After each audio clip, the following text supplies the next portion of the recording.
Actually इनको neuro का कुछ ट्रीटमेंट चल रहा था और बीच में इनको थोड़ा सा सर में एक आवाज़ सी लगती थी, महसूस हो रही थी और थोड़ा इनका नेज़ल पॉलिप, मल्टीपल इश्यूज़ थे। तो वो सब चीज़ें हम लोगों ने मतलब उससे इनकी प्रॉब्लम डायग्नोज नहीं हो पा रही थी। कई जगह हम लोगों ने दिखाया, इनके सारे एमआरआई और सब कुछ हुआ, बट किसी चीज़ से इनको रिलीफ नहीं मिल रहा था। तो फिर ये सजेस्ट किया गया कि एक बार हार्ट के टेस्ट करा लिए जाएँ, उसमें कुछ रूल आउट हो जाएगा।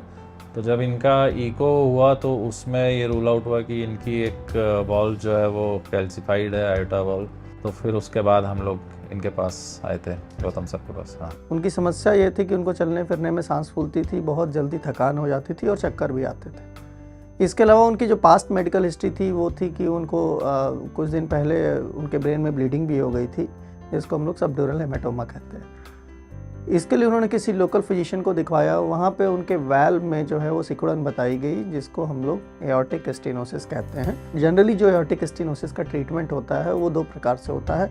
कन्वेंशनली या तो हम लोग ऑपरेशन से वाल्व बदल सकते हैं, जिसको SAVR कहते हैं, और दूसरी जो नई थेरेपी होती है जिसमें हमें किसी भी ऑपरेशन की ज़रूरत नहीं होती है, जो सिर्फ हम लोग कैथेटर प्रक्रिया से करते हैं, इसको टावर कहते हैं या TAVI कहते हैं। बट इनकी एज और बाकी चीज़ों को देखते हुए उन्होंने कहा कि इनके लिए टावी रिकमेंडेड रहेगा और SAVR में रिस्क है थोड़ा।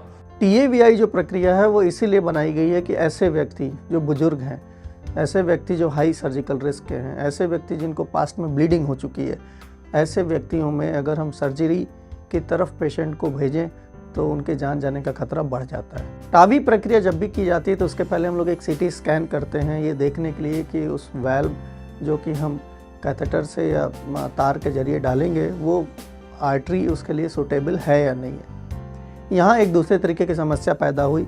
उनकी जो मेन आर्टरी थी, जिसको हम लोग एओर्टा कहते हैं, और वाल्व जहाँ पे हमें लगाना था वो बहुत ही कैल्सीफाइड था, यानी कि उसमें कैल्शियम बहुत था।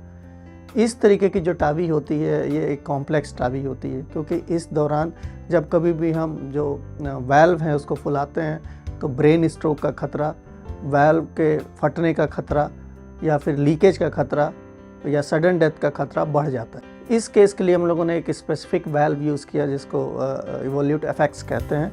ये एक सेल्फ एक्सपेंडेबल वाल्व है और ये इस तरीके के केसेस के लिए ही यूज़ किया जाता है, और ये वाल्व उत्तर प्रदेश में हम लोगों ने फर्स्ट टाइम यूज़ किया।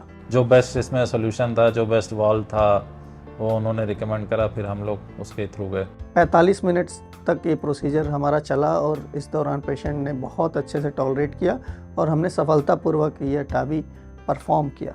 अगले दिन हमने उन्हें चलाना शुरू कर दिया और हम लोग प्रक्रिया के अगले ही दिन उनको डिस्चार्ज कर रहे हैं। उनके साथ तो बहुत अच्छा एक्सपीरियंस रहा और मतलब अब तो उनसे हम लोग एक तरह से फैमिली की तरह कनेक्ट हो गए हैं और उन्होंने बहुत सपोर्ट करा, अच्छी चीज़ गाइड करी और काफ़ी चीज़ें उन्होंने मतलब हेल्प करा पूरे प्रोसेस के दौरान। तो मैं आप लोगों को यही बताना चाह रहा हूँ कि इतनी साधारण सरल प्रक्रिया है जिसमें हम लोग बहुत से ऐसे हाई रिस्क बुजुर्ग लोग हैं जिनके वाल्व में सिकुड़न है और उनको सर्जरी कराने से हम बचा सकते हैं।